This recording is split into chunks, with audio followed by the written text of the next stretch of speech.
মরিতে যাইবো হাসপাতালে আনি বাঁচতেও পারে। চাচি আপনি আমার সাথে চলেন। আইবেন আইবেন, এলাকার মানুষ অনেক জোর করে আমার সাথে দিছে অ্যাম্বুলেন্সে। রাত্রে 1টা বাজে আমি 999 ফোন দিয়ে অ্যাম্বুলেন্স নিছি। চারপাশে মৃত্যুর আতঙ্ক আর বেঁচে থাকার তীব্র আকুতি। চট্টগ্রাম মেডিকেল কলেজ হাসপাতালের 16 নম্বর ওয়ার্ডে কিডনি রোগে আক্রান্ত হয়ে জীবনের কঠিন সময় পার করছিলেন নোয়াখালীর ইসমাইল। কয়েকদিন ধরে হাসপাতালের বেডে মৃত্যুর সাথে লড়ছিলেন তিনি। চিকিৎসকেরা জানিয়েছেন তার অবস্থা ছিল সংকটাপন্ন, অথচ এমন কঠিন সময়েও আপনজনদের কাউকেই পাশে পাননি ইসমাইল। জীবনে 6টি বছর প্রবাসে কাটিয়েছেন ইসমাইল। পরিবারের সুখের আশায় উপার্জনের টাকা পাঠিয়েছেন আপনজনদের কাছে। 8টি প্রাকৃতিক তেল, ভিটামিন ই ও সি সিরাম সমৃদ্ধ লিলি সিরাম অয়েল চুল করে মজবুত, নিশ্চিত করে হেয়ার গ্রোথ। কিন্তু অসুস্থ হয়ে দেশে ফেরার পর যেন বদলে গেল সেই চেনা মুখগুলোই। উনি থানা যাইবে, উনি মামলা করে দিবে, এটা 100% শিওর। আমরা যতটুকু পারছি আজকে 5 মাস, আমার শ্বশুরে রাখছে 2 বছর। এখন আমাদের আর কিছু নাই যে ওনাকে মরে যাইবে, যে ওনাকে মারি দিব কোথায়? আমি থাকি ভাড়া বাড়িতে, ওখানে তারা রাখছি আমি।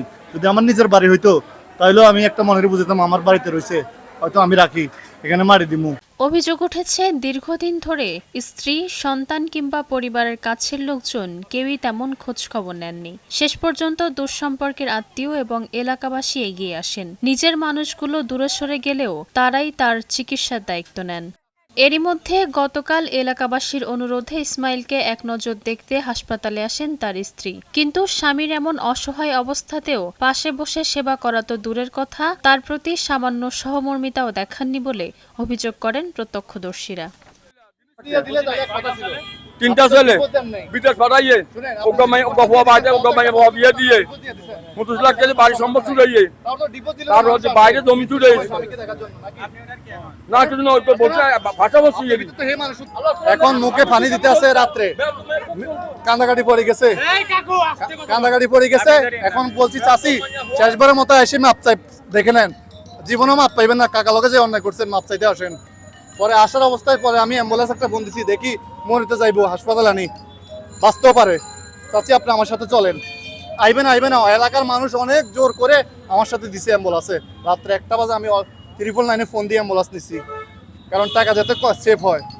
দৃশ্যটি দেখে হতবাক হয়ে যান আশপাশের রোগী এবং স্বজনরা। অনেকে প্রতিবাদও করেন, কিন্তু কোনো কথাতেই গলেনি তার মন।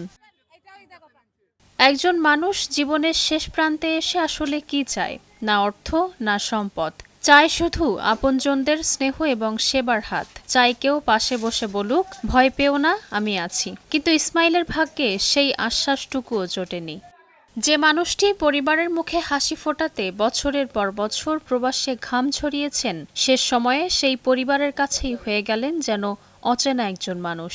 অভিমান আর অবহেলা বুকে নিয়েই অবশেষে না ফেরার দেশে চলে গেলেন ইসমাইল। প্রশ্নটা তাই থেকেই যায়, বিয়ে কি শুধু কাছে থাকার সম্পর্ক, নাকি বিপদের দিনে পাশে থাকার অঙ্গীকার? জীবনের কঠিন সময়ে প্রিয় মানুষটির হাতে যদি ছেড়ে দেওয়া হয়, তাহলে সেই সম্পর্কের কাছে একজন অসহায় মানুষের আর কি চাওয়াই বা থাকে?